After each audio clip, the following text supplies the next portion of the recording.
Today we're talking about how to fish a Ned rig on shallow flats for smallmouth that are just about to get up on bed. And this technique actually works when, they get back up on those flats in early September, that time period.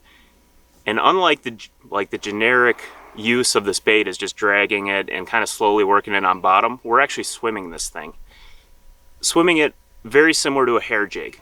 If you know how to use a hair jig, you're casting it out there, reeling it every once in a while, giving your rod tip flutters. But with this bait, you kind of have to use your rod tip and flutter it and give it some motion. So it's just kind of doing one of these and keeping it midway in the water column so they can see it. Works best on sunny, bright days. Just use their eyes to their advantage. Throw something that's finessey, like a Ned rig or even a tube works the same way. But swimming it through the water column, getting it as far out as you can so they can't see you, but they can see your bait, super effective. How I like to use this bait on shallow flats in the springtime when fish are getting up on beds is looking for dark spots way out there and casting to those dark spots, because usually that's where they're going to be setting up right before they go to spawn, or contours and breaks in the rock where you have hard rock to sand edges, and focusing on those edges because that's what they're going to be using to run back and forth, kind of roaming around before they get up on bed.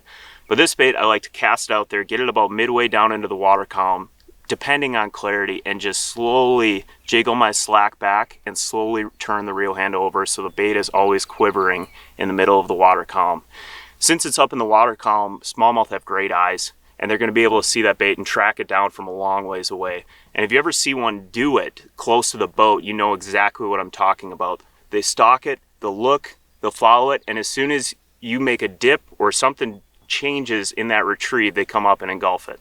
It's almost like a little bug or a fly, something that piques their curiosity just because that's their nature as a fish, and super effective in the springtime period. So with this technique, I like using long rods like a 7'6", anything over a 7 foot, and super light line like a 6 pound test to an 8 or a 10 pound braided leader.